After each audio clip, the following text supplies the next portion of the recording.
अस्सलाम वालेकुम, hello and welcome to Sports Room. मैं हूं आपका मेज़बान नजीबुल हसनैन और पाकिस्तान के लिए आज एक बड़ी तारीखी कामयाबी, बड़ा हिस्टोरिक डे और इसमें जो है वो खटाई पड़ गई है हमारी खुशी में, क्योंकि आईसीसी के वफ्द के आने से एक हफ्ता पहले भारतीय मीडिया ने चैंपियंस ट्रॉफी को लेके मनफी प्रोपेगेंडा शुरू कर दिया है। स्टूडियो में मेरे साथ हैं आज स्पोर्ट्स कॉरेस्पॉन्डेंट शाहिद हाशमी साहब और अभी हमें ज्वाइन कर लेंगे अब्दुल रऊफ स्काइप के थ्रू। तो शाहिद साहब, मुझे बताइए कि ये क्या चल रहा है?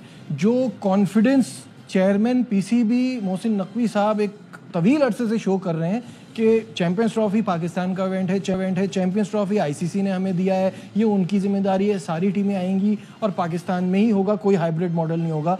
आज भी उन्होंने मीडिया टॉक की है, वो अपग्रेडेशन का जायज़ा लेने जाते हैं ऑब्वियसली स्टेडियम, तो वहाँ उन्होंने मीडिया टॉक की, तो उसमें भी उनका यही कहा था कि हमें कुछ रिटन में नहीं दिया है। तो अब तक वो इस बात को मानने को तैयार नहीं है और वहाँ से बड़ी स्ट्रॉन्ग खबरें आ रही हैं। देखिए, एक दो बड़े क्रेडिबल जर्नलिस्ट हैं, जैसे इंडियन एक्सप्रेस के संदीप द्विवेदी हैं, उन्होंने ये स्टोरी दी है और एक दो उनकी वेबसाइट्स हैं उन्होंने दी हैं, और ये right from the top man I हैं। जो बीसीसीआई के सेक्रेटरी हैं जय शाह ने फ्लोट की हैं ये खबरें, और वही वो सोर्स हैं भारतीय मीडिया का। वो दरअसल थोड़े थोड़े दिन पे टेम्परेचर चेक करते हैं कि पाकिस्तान इसके ऊपर क्या रिएक्शन देता है। पाकिस्तान हमेशा यही मौक़िफ़ रखेगा और रखना भी चाहिए कि चैंपियंस ट्रॉफी हमारे यहाँ होगी, 7 की 7 टीमें और पाकिस्तान मेज़बान इसमें शिरकत करेगा, भारत भी पाकिस्तान आएगा। ये मौक़िफ़ उस वक्त तक रहेगा जब तक हमें वो एक लेटर ना दिखा दें अपनी गवर्नमेंट का, भारतीय गवर्नमेंट की जानिब से, कि नहीं, हम अलाउ नहीं कर रहे हैं भारतीय टीम को पाकिस्तान जाने के लिए, और आप ये चैंपियंस ट्रॉफी हाइब्रिड मॉडल पे या पूरी की पूरी यूएई मुंतकिल कर दें। जब तक वो रिटन लेटर नहीं आएगा, इसी तरह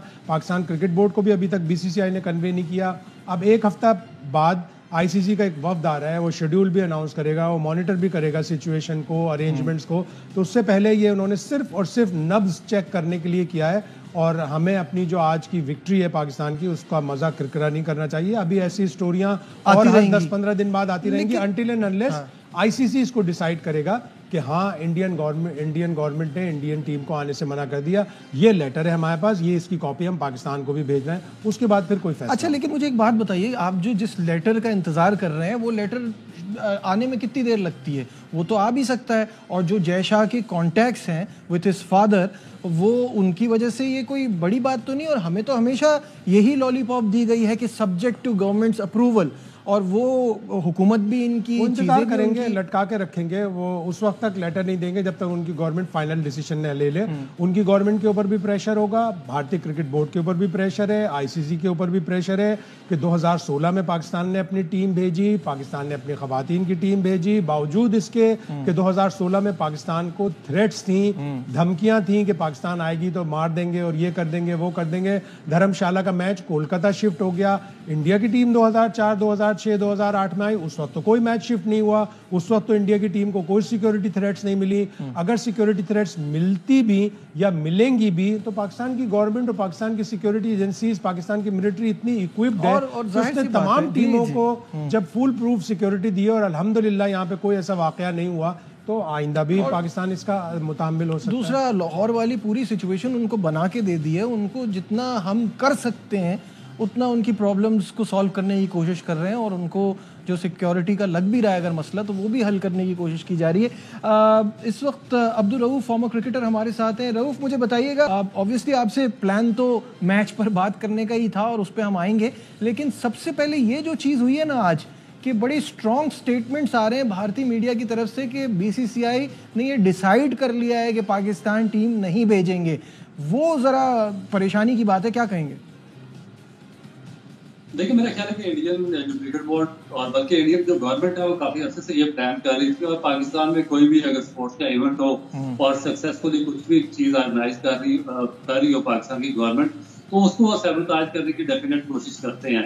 तो ये उन्होंने इससे पहले भी एक फ्रॉड की थी इंग्लिश मीडिया से, उन्होंने न्यूज के पाकिस्तान में वो हम नहीं जाएंगे, और उन्होंने एक दो और ऑप्शन दे दिए थे। नंबर एक ऑप्शन उन्होंने दुबई का दिया था, एक श्रीलंका का, एक साउथ अफ्रीका का बना के दे दिया था।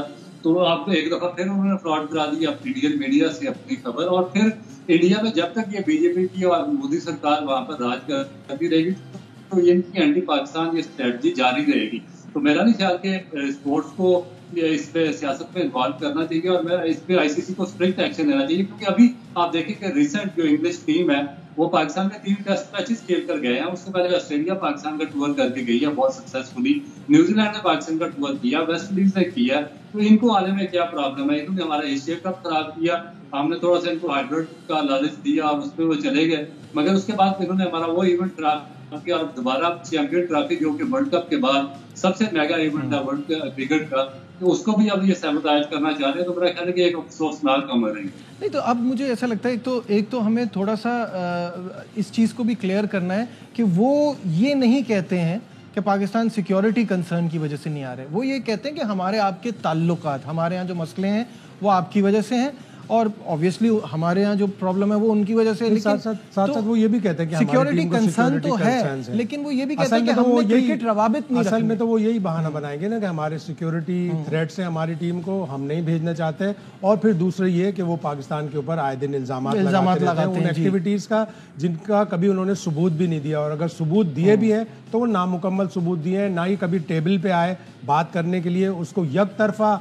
एक वो बना दिया कि नहीं जी आपके ऊपर इल्ज़ामात हैं, उन इल्ज़ामात के सबूत दें, उन इल्ज़ामात पे आके टेबल पे बात करें, तब जाके बात आगे बढ़ेगी ना। अगर आप अनम्यूटेबल हो जाएंगे, किसी भी चीज़ को चेंज करने के लिए तैयार नहीं होंगे, तो फिर इसी तरह डेडलॉक। और फिर एक बात मुझे ये भी समझ में नहीं आती कि एक बार हम ये बैठ के फैसला क्यों नहीं कर लेते। पिछली बार हमें इस बात पे बेवकूफ़ बनाया गया कि आईसीसी का इवेंट नहीं है, एशिया का है, तो वो आप उस पे तो कुछ भी हो सकता है, आप हाइब्रिड कर लें, ये कर लें, जब आईसीसी का इवेंट होगा तो फिर तो सबको आना पड़ेगा।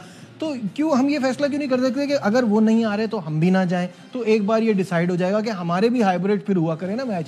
ये हर बार पाकिस्तान क्यों जाके झुक रहा है? पाकिस्तान को भी नहीं झुकना चाहिए। अब तो दरअसल ये है ना कि बीसीसीआई है वही आईसीसी है और काफ़ी अरसे से है। अभी थोड़े दिन पहले एक क्रिक इन्फो पे बड़ा अच्छा आर्टिकल था कि पिचेस के मामले में इंडिया को इवन आईसीसी के इवेंट्स में भी से दी जाती है। ये एक्सेप्ट किया है उस वेबसाइट ने जो पूरी दुनिया में सबसे अच्छी उसकी कवरेज है, वो एक्सेप्ट कर रही है कि आईसीसी के इवेंट्स में भी भारतीय क्रिकेट बोर्ड को एक कंफर्ट जोन दिया जाता है कि वो अपनी पिच खुद डिसाइड करेंगे। ठीक है, उसके बाद फिर क्या रह जाता है? वो अपनी मर्जी से अपनी क्रिकेट खेलते हैं, अपनी मर्जी से पार्टिसिपेट करते हैं, अपनी मर्जी से आते जाते हैं। और अब 1 दिसंबर को तो जय शाह साहब आईसीसी के चेयरमैन भी बन जाएंगे। फिर तो जो आईसीसी है वही बीसीसीआई है, पहले भी यही था, अब मजीद हो जाएगा।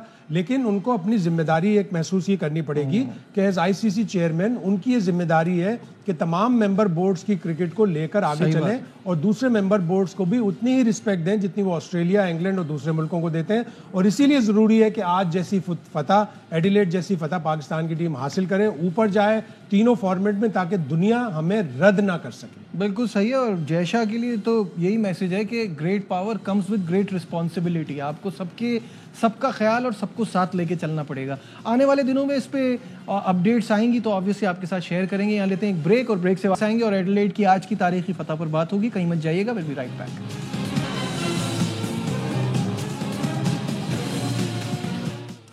Glad to have you back once again to Sports Room। और पाकिस्तान की आज की तारीखी फतह, पाकिस्तान ने सीरीज बराबर कर ली और कौन सोच सकता था कि एडिलेड में हम 9 विकेटों से कामयाबी हासिल करेंगे। रऊफ, जाने से पहले पाकिस्तान की टीम के बारे में ये कहा जा रहा था एक मैच भी जीत जाए तो अचीवमेंट समझे। आज तो बड़ा वन साइडेड मुकाबला हमने अपने नाम किया और इसमें उनके स्टार प्लेयर्स हैं, तो पर्थ में तो हमें बड़ा एडवांटेज होगा जहां रेस्ट दिया जाएगा मेन प्लेयर्स को। जी बिल्कुल, मेरा नहीं ख्याल कि कोई भी सोच रहा था जब पाकिस्तान की ये टीम इसने ऑस्ट्रेलिया का टूर किया था कि ये इतना अच्छे तरीके से कम्पीट करेगी। और मेरा ख्याल है कि बहुत ही रिमार्केबल अचीवमेंट है पाकिस्तान टीम की। ऑस्ट्रेलिया को ऑस्ट्रेलिया में शिकस्त देना, पहला जो मैच हुआ पाकिस्तान वो भी बहुत आउटस्टैंडिंग तरीके से खेला और बिल्कुल एक नैरो विक्ट्री ली थी ऑस्ट्रेलिया ने। मगर इस जो ये वाला मैच था एडिलेड में, इसमें तो पाकिस्तान ने एक कम्प्रीहेंसिव विक्ट्री ली ऑस्ट्रेलिया के खिलाफ ऑस्ट्रेलिया में, और ऑस्ट्रेलिया अपनी फुल स्ट्रेंथ और फुल स्क्वाड के साथ खेला था। तो इसमें डेफिनेटली क्रेडिट है वो आपके बॉलर जो हमको देना पड़ेगा। बिल्कुल। शाहिद भाई ये बताइएगा, ये जो हम बार बार बात करते हैं कि ये जो टर्न अराउंड है वो आया हमारे इस टेस्ट सीरीज से, मुल्तान के मैच से, जहां हम अपनी स्ट्रेंथ पे थोड़ा बिलीव करने लगे और फिर change of captaincy in white ball वो बहुत ज़रूरी था। और वो जो नज़र आ रहा है ना अब जिस तरह से रिजवान लीड कर रहे हैं, यही चीज़ की कमी थी। हमें अपनी स्ट्रेंथ पे खेलना चाहिए और हम खेले मुल्तान के सेकंड टेस्ट से खेले, पहले टेस्ट में नहीं खेले। सेकंड टेस्ट से फिर थर्ड टेस्ट में रावलपिंडी में फिर हमने सही डिसीजन लिया वाइट बॉल कप्तान बनाने का। उसमें आपके गैरी कर्स्टन भी चले गए, अब वो दुख कर रहे होंगे कि मैं क्यों छोड़ गया। ऑस्ट्रेलिया से अगर सीरीज जीता है तो उनको दुख होगा कि मेरे क्रेडिट पे आ जाती। तो अच्छा डिसीजन लिया। ये डिसीजन अल्लाह करे कि अगर 2023 ओडीआई वर्ल्ड कप के बाद हो जाता तो पाकिस्तान को इतना नुकसान ना होता। ये जो T20 वर्ल्ड कप है उसमें भी नतीजा डिफरेंट होता। हम कम से कम यूएसए से नहीं हारते, मतलब दिफाई कप्तानी की वजह से। अब कप्तान चेंज हुआ है, मेंटालिटी चेंज हुई है, इंटेंट चेंज हुआ है, और आज की कामयाबी तो बहुत बड़ी कामयाबी कि इस तरह ऑस्ट्रेलिया को, वर्ल्ड चैंपियंस को उनके ग्राउंड पर, उनके फेवरेट हंटिंग ग्राउंड पर इस तरह वन साइडेड वे में शिकस्त दें। बिल्कुल। As a fast bowler Rauf, आप हारिस रऊफ को कैसा देखते हैं? बिकॉज उनके लिए, उन पे ये बड़ा क्रिटिसिज्म होता है कि वो रन मशीन है, वो बहुत रन देते हैं, बट विकेट टेकर नॉर्मली ऐसा होता है, और आज तो बहुत ही शानदार बॉलिंग कराई उन्होंने। देखिए बिल्कुल, उनके पास पेस भी है, उनके पास एक्यूरेसी भी है, बड़े अच्छे तरीके से बॉलिंग करते हैं। मगर होता क्या है कि जब वो एशियन सब कॉन्टिनेंट में यहाँ पर खेलते हैं तो यहाँ पर थोड़ा सा उनको रन कंसीड होते हैं। मगर जब भी ऑस्ट्रेलिया में खेले हैं वहाँ की तेज बाउंसी पिचेस पर, तो इन्होंने रिजल्ट प्रोड्यूस किए हैं। और इस दफा भी इन्होंने ये दोनों मैचेस में अपनी जो पेस से शो किया। और फिर जो एक बहुत ही एक जो अच्छी चीज पाकिस्तान क्रिकेट के लिए, क्योंकि जो भी टीमें इंटरनेशनल लेवल पे डोमिनेट करती रही हैं, उनका नंबर 3 या नंबर 4 जो बॉलर्स थे उन्होंने बहुत ही ज्यादा इंपॉर्टेंट रोल उन्होंने प्ले किया है। आपको याद होगा किसी दौर में मैगरा और जो ब्रेडली थे, उनके बाद शेन वॉर्न आया करते थे नंबर 3 पे, तीसरे बॉलर के तौर पे, और वो 2 या 3 विकेटें लेते थे और पूरी जो सेकंड टीम की, दूसरी टीम की बैटिंग लाइन होती थी उसको कोलैप्स कर दिया करते थे। और इसमें उनका जो उन्होंने काफी ज्यादा अर्सा उन्होंने लीड ली, वर्ल्ड चैंपियन भी रहे। तो यही चीज पाकिस्तान में काफी अर्से से ये चीज मिसिंग थी बॉलिंग में। तो ये एक अच्छा है कि पाकिस्तान के जो नए बॉल के बॉलर्स हैं बड़ा अच्छा बॉलिंग कर रहे हैं। मगर जो नंबर 3 नंबर 4 पे बॉलर्स आते थे उन्होंने भी अपना इंटेंट शो किया और उसमें पार्टिसिपेट करना शुरू किया, क्योंकि जब तक number 3 number 4 bowlers favourable bowling नहीं करेंगे आप दूसरी टीम को अच्छा रिस्ट्रिक्ट नहीं कर सकते। और ये मेरा ख्याल है कि बहुत एक पॉजिटिव न्यूज़ है पाकिस्तान की फास्ट बॉलिंग अटैक के लिए। बिल्कुल, फास्ट बॉलिंग अटैक तो बड़ा शानदार परफॉर्म कर रहा है। बैटिंग की जहाँ तक बात है, वो पिछले मैच में हम थोड़ा सा इस बैटिंग लाइन को लेके परेशान हुए थे कि अगर वो 40 रन नसीम के नहीं होते तो ये 203 भी नहीं बनते। आज जो है वो टॉप ऑर्डर ने जो जिम्मेदारी ली, जो बार बार इनसे कहा जा रहा है कि इतने मौके मिले उसका कोई फ़ायदा उठाएं, आपको लगता है अब इनको भी कॉन्फिडेंस आएगा साइम और अब्दुल्ला को? एक तो लो टोटल था, लो टारगेट डिफेंड करना था, फिर उसके बाद आपके पास पूरे 50 ओवर थे, आपने सुकून से खेलना था। आपने देखा शुरू में बड़े आराम से सुकून से खेले, पहली 25 गेंदों में साइम के सिर्फ 6 रन थे, लेकिन फिर उसके बाद उन्होंने 5 छक्के 4 चौके इस तरह बैटिंग की, इतने अच्छी बाउंड्रीज लगाई और खुल के खेले। ज़रा सा भी उनमें खौफ या हेजिटेशन नज़र नहीं आया। पहले मैच में वो हेजिटेंट थे, हेजिटेंट होकर अगर आप स्ट्रोक खेलेंगे ऑस्ट्रेलिया में तो वो नहीं काम आएगा। और बड़ी ज़बरदस्त और बड़ी सक्सेसफुल चेस, 137 की पार्टनरशिप, इससे पहले 13 इनिंग्स में अक्रॉस टेस्ट और ओडीआई में बिल्कुल भी कुछ नहीं किया। बिल्कुल सही बात है। फैंस इन एडिलेड, जो पाकिस्तानी सपोर्टर वहाँ, तो उन्होंने तो बड़ा एंजॉय किया, खुशी है लोगों में और बड़ा एक्साइटमेंट है। पर्थ में क्या एक्सपेक्टेशन है आपकी? बिल्कुल, देखिए एक्साइटमेंट होती है, लोग ज्यादा से ज्यादा इन्वॉल्व होते हैं जब आप जीतना शुरू करते हैं। जैसे ही आपका जो जीतने का ग्राफ डाउन होता है तो लोगों का दिलचस्पी भी कम होना शुरू हो जाती है और थोड़ा सा इसको बिल्ड करना शुरू कर देते हैं। तो अब ये जो पाकिस्तान ने लास्ट 2 टेस्ट मैचेस जीते हैं या फिर लास्ट वनडे में पाकिस्तान ने बहुत अच्छा फाइट बैक किया था, इस वनडे को जीतना, तो ये है जो हमारे क्रिकेट के शौकीन और पाकिस्तान टीम की फॉलोइंग पूरी दुनिया में मौजूद है, तो वो वापस इसकी तरफ आना शुरू हो गए हैं। अब ये पाकिस्तान के लिए मेरा ख्याल है कि गोल्डन अपॉर्चुनिटी है पर्थ में, क्योंकि पाकिस्तान का पेस है फास्ट बॉलर पे और इन्फॉर्म है 4 बॉलर, तो पर्थ की जो पिच है वो भी फास्ट बॉलर को सूट कर दिया। और जो एक पाकिस्तान के लिए सूटेबल कंडीशन ये होगी कि ऑस्ट्रेलिया अपने 5-6 प्लेयर्स टेस्ट सीरीज के लिए रिलीज कर रहा है इस स्क्वाड से और नए प्लेयर्स इंडक्ट करेगा। तो ये मेरा ख्याल है कि पाकिस्तान क्रिकेट के लिए एक ऊपर जाने का बहुत ही शानदार मौका है कि अगर पाकिस्तान ऑस्ट्रेलिया में सीरीज में शिकस्त देने में कामयाब हो जाता है तो पाकिस्तान एक नए मुराद के साथ साउथ अफ्रीका भी जाएगा और चैंपियन ट्रॉफी में भी पार्टिसिपेट करेगा। बिल्कुल सही है, पाकिस्तान के लिए बहुत जरूरी है। बहुत बहुत शुक्रिया। अब्दुल रऊफ हमारे साथ थे, शाहिद हाशमी साहब हमारे साथ थे, और जो अब्दुल रऊफ ने बात की उसी को रिपीट कर देता हूँ। 22 साल बाद ये सीरीज जीतने का गोल्डन मौका है, बहुत ही ज़बरदस्त अपॉर्चुनिटी है कि पाकिस्तान पर्थ में कामयाबी रजिस्टर करे और सीरीज अपने नाम करे। आज के प्रोग्राम में बस इतना ही, दीजिए अपने मेज़बान